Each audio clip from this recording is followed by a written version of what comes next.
Hello అందరికీ praise the lord అండి. ఈరోజు మనం విశ్వాసం అంటే ఏమిటో నేర్చుకుందాము.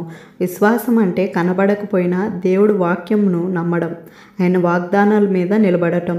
ఉదాహరణకు నోవాహు వర్షం పడకపోయినా దేవుడు చెప్పినట్లు నౌక నిర్మించాడు. ఆదికాండం 6. అతని విశ్వాసం వలన అతడు మరియు అతని కుటుంబం రక్షింపబడ్డారు. మన చుట్టూ ఉన్న పరిస్థితులు అనుకూలంగా లేకపోయినా దేవుడి వాక్యం నమ్మాలి. రెండో విధిగా విశ్వాసం ద్వారా రక్షణ. ఎఫెసీయులు 2:8 ఉంటుంది. మీరు కృపచేత విశ్వాసమును బట్టి రక్షింపబడి ఉన్నారు. మన సత్క్రియలు కాదు, మన విశ్వాసమే రక్షణకు మార్గము. ఉదాహరణకు శిలువ మీద ఉన్న దొంగ యేసును చివరి క్షణంలో నమ్మాడు. యేసు ఈరోజు కూడా నీవు నాతో పరదేశిలో ఉంటావని చెప్పాడు. లూకా 23:43 ఉంటుంది. దేవుడు మన హృదయాన్ని చూస్తాడు. చివరి క్షణంలో అయినా విశ్వాసం చూపిన వారికి రక్షిస్తాడు. మూడో విధిగా విశ్వాసం మన జీవితంలో పనిచేస్తుంది.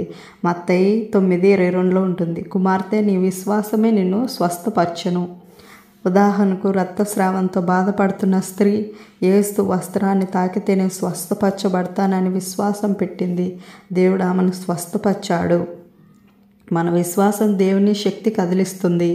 నాలుగో విధిగా విశ్వాసం పరీక్షింపబడుతుంది. 1 పేతురు 1:7 ఉంటుంది. మీ విశ్వాసం అగ్నిలో శుద్ధింపబడిన బంగారం కంటే విలువైంది. ఉదాహరణకు యేబు తన ఆస్తి, పిల్లలు, ఆరోగ్యం అన్నీ పోయినా దేవుని మీద విశ్వాసం కోల్పోలేదు. చివరికి దేవుడు అతన్ని 2 ఆశీర్వదించాడు. పరీక్షలు వచ్చినప్పుడు మనము విశ్వాసం కోల్పోకుండా ఉండాలి. ఐదో విధిగా విశ్వాసం ద్వారా అద్భుతాలు జరుగుతాయి. మత్తయి 17:20 మీకు ఆవగింజంత విశ్వాసం ఉంచిన ఎడల ఈ పర్వతంలో తరలించగలరు.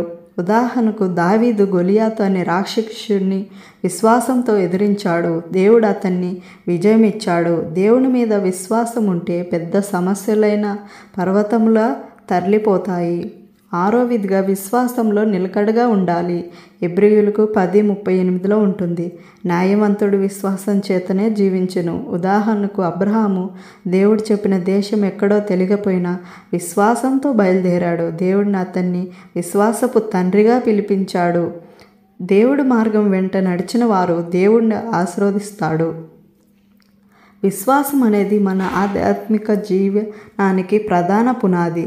అది పర్వతాలను తరలించే శక్తి, సమస్యలో నిలబెట్టే బలం, దేవుడు అనుగ్రహం పొందే మార్గము. మార్కు 11:24 చూసుకుంటే, మీరు ప్రార్థనలో కోరదగినది ఏదైనా నమ్ముడి, అది మీకు కలుగును. ప్రార్థన. ప్రభువా, నా విశ్వాసాన్ని బలపరచు. ప్రతి పరిస్థితిలో నీ వాక్యాన్ని నమ్మి జీవించడానికి నా కృపనివ్వు. యేసు నామములో ప్రార్థించుచున్నాము తండ్రి, ఆమేన్. ఈ చిన్ని వాక్యం విన్న మిమ్మును మీ కుటుంబ సభ్యులు బహుగా దీవించి ఆశీర్వదించబడుదురుగాక. ఆమేన్.